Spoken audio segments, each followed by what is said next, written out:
আপনি যদি imo apps ব্যবহার করে থাকেন, আপনাকে ইমোর এই সেটিংসটি মাস্ট বি জানতে হবে।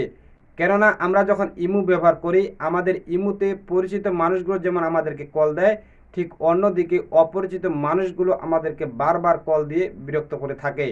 আপনি যদি চান যে আপনার ইমোতে আপনার পরিচিত মানুষগুলো ছাড়া বা আপনার যেগুলো খুব কাছের মানুষ সেগুলো ছাড়া অন্য কোনো ব্যক্তি আপনাকে কল দিতে পারবে না, আপনি কিন্তু ঠিক এরকমের সেটিংস কিন্তু আপনি আপনার ইমোতে করে রাখতে পারবেন।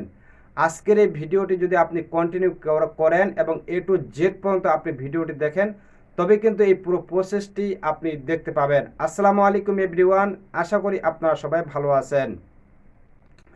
দেখুন, আমরা যখন এই ইমো অ্যাপসটি ব্যবহার করি, ঠিক আমাদের ইমোর কিন্তু এই সেটিংসগুলো মাস্ট বি করে রাখতে হবে। কেননা আমরা কিন্তু অনেক সময় এই বারবার আমাদেরকে কিন্তু কল দিয়ে বিরক্ত করে থাকে। তাই আজকের এই ভিডিওটি খুবই গুরুত্বপূর্ণ। যারা এখনও আমাদের চ্যানেলটি সাবস্ক্রাইব করেননি তারা অবশ্যই সাবস্ক্রাইব করে দেবেন, এবং যারা ফেসবুক পেজ থেকে ভিডিওটি দেখছেন অবশ্যই পেজটি ফলো করে দিবেন। তো আমরা এখন এই পুরো প্রসেসটি দেখার জন্য মোবাইল স্ক্রিনে চলে যাব। তো মোবাইল স্ক্রিনে যাওয়ার আগে আমি একটি কথা বলতে চাই যে যারা এই ভিডিওটি দেখছেন, আজকে আপনার কাছে এই ভিডিওটি গুরুত্বপূর্ণ না হলেও আপনার আগামীতে এই ভিডিওটি প্রয়োজন হতে পারে। তাই অবশ্যই শেয়ার করে আপনার টাইমলাইনে রেখে দিতে পারেন। তো আমরা এখন চলে যাচ্ছি মোবাইল স্ক্রিনে। মোবাইল স্ক্রিনে চলে আসলাম। মোবাইল স্ক্রিনে আসার পর প্রথমে আপনাকে আপনার যে ইমো অ্যাপস রয়েছে ঠিক এই জায়গার মধ্যে প্রেস করতে হবে। এটি হচ্ছে ইমো অ্যাপস। আমি প্রতিটি জিনিস আপনাদেরকে মার্ক করে দেখাবো আপনার সুবিধার জন্য। তো আমরা ইমো অ্যাপসের মধ্যে প্রেস করে দিলাম। প্রেস করে দেওয়ার পর আপনার সামনে এরকম একটি ইন্টারফেস চলে আসবে। ইন্টারফেসটি আসার পর দেন আপনি এখানে দেখতে পাবেন যে আপনার ইমোর যে আইকনটি ঠিক এই আইকনটি দেখতে পাবেন। এই আইকনের মধ্যে আপনাকে প্রেস করে দিতে হবে। তো আমি এই জায়গার মধ্যে প্রেস করে দিলাম। প্রেস করে দেওয়ার পর আপনার সামনে এরকম একটি ইন্টারফেস চলে আসবে। ইন্টারফেসটি আসার পর আপনি এখানে দেখতে পাবেন সিকিউরিটি অ্যান্ড প্রাইভেসি নামে একটি অপশন রয়েছে, ঠিক এই জায়গার মধ্যে আপনি প্রেস করে দেবেন। তো আমি এই সিকিউরিটি অ্যান্ড প্রাইভেসির মধ্যে প্রেস করে দিলাম।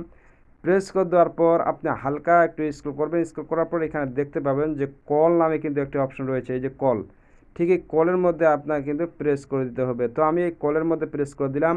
কলের মধ্যে প্রেস করে দেওয়ার পর এখানে আপনি দেখতে পাচ্ছেন যে এভরিওয়ান, এখানে কিন্তু টিক চিহ্নটা পাশে দেওয়া রয়েছে, মানে এটি আপনি একটি ইমো অ্যাকাউন্ট খোলার পরে ডিফল্টভাবে কিন্তু এভরিওয়ান দেওয়া থাকে। এভরিওয়ান মানে কি বোঝাচ্ছে, মানে পৃথিবীর যত মানুষ রয়েছে আপনাকে যদি কল দিতে চান বা আপনার ইমো নাম্বারে সেটি কিন্তু দিতে পারবে, যার কারণে আপনি এখানে এভরিওয়ান ডিফল্টভাবে থাকে। এখন আপনি যদি চান যে আমি না, আমার কন্ট্রাক্ট লিস্টে যে সমস্ত ব্যক্তিগুলো রয়েছে তারাই শুধু আমাকে কল দিতে পারবে, তাহলে আপনি এখানে এই যে মাই কন্ট্রাক্টে প্রেস করার পর এখানে যে শূন্য ঘরটি রয়েছে এই শূন্য ঘরের মধ্যে এই টিক চিহ্নটা কিন্তু বসায় দিতে হবে। তবেই কিন্তু এই যেখানে দেখতে পাচ্ছেন আমি যদি দিই এখানে এই দিয়ে দিলাম, এখন কিন্তু আমার এই মাই কন্ট্রাক্টের যে ব্যক্তিগুলো রয়েছে তারাই কিন্তু আমাকে কল দিতে পারবে, অন্যথায় কেউ কল দিতে পারবে না।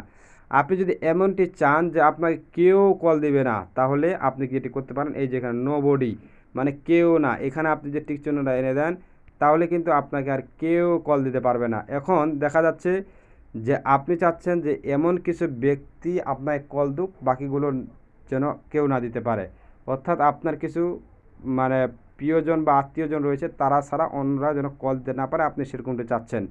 যদি সেরকমটি আপনার চাওয়া হয় তাহলে আপনি এই যে এখানে নেভার অ্যালাউর অপশনটি রয়েছে ঠিক এখানে কিন্তু পাশে কিন্তু ড্রপ ডাউন বাটন রয়েছে, এই ড্রপ ডাউন বাটনে আপনি প্রেস করবেন। ড্রপ ডাউন বাটন প্রেস করার পর দেন আপনি এখানে দেখতে পাচ্ছেন যে এই যে এখানে প্লাসের পরে অ্যাড রয়েছে, ঠিক এই জায়গার মধ্যে আপনাকে কিন্তু প্রেস করে দিতে হবে। তো আমি এই জায়গায় প্রেস করে দিলাম। প্রেস করে দেওয়ার পর আপনি দেখতে পাচ্ছেন যে এখানে আপনার কন্ট্যাক্ট নাম্বার কিন্তু রয়েছে, এখান থেকে আপনি যাকে চুজ করবেন।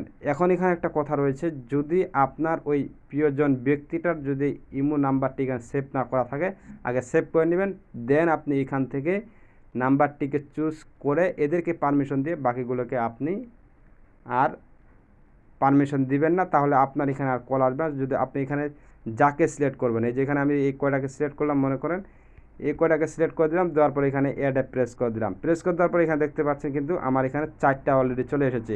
এই 4টাই কিন্তু আমাকে কল দিতে পারবে, অন্যথায় কেউ কল দিতে পারবে না। তো আপনারা যদি চান এই সেটিংসটি কিন্তু অনেকেরই উপকার আসতে পারে, বিশেষ করে আপুদের ক্ষেত্রে এটি কিন্তু খুবই গুরুত্বপূর্ণ, তারা কিন্তু এই কাজটি করতে পারেন। ভিডিওটি ভালো লাগলে অবশ্যই শেয়ার করে টাইমলাইনে দিয়ে দেবেন। ধন্যবাদ। ছিল আজকের ভিডিওটি যদি আপনার কাছে একটুও ভালো লেগে থাকে তাহলে অবশ্যই আমাদের কমেন্ট বক্সে আপনার মূল্যবান মতামত জানিয়ে যাবেন। দেখা হচ্ছে অন্য কোনো ভিডিওতে, সে পর্যন্ত ভালো থাকবেন, সুস্থ থাকবেন। আল্লাহ হাফেজ।